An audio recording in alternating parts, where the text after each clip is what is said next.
শুভ সকাল বন্ধুরা, আশা করছি তোমরা সবাই ভালো আছো। তো দেখো আমার রান্নাঘরের অবস্থা, দেখো কীভাবে যে রান্না করব ভেবে পাচ্ছি না। এই দেখো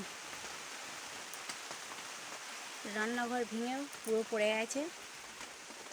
দেখো বৃষ্টিতে জল জমে রয়েছে,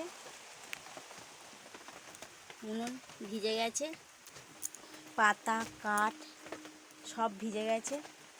এই যে দেখো এই ছেঁড়া হয়ে গিয়েছে, হয়ে ওখান থেকে জল পড়ছে, জল জমেও রয়েছে মাঝে মাঝে প্লাস্টিকের ফাঁকে ফাঁকে। দেখো কি অবস্থা, কীভাবে যে রান্না করব ভেবে পাই না, দেখেই তো কান্না পেয়ে যাচ্ছে।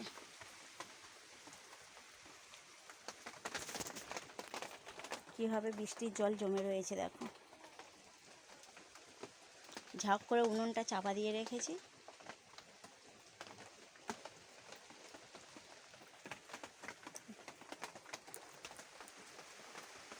সব ভিজে গেছে।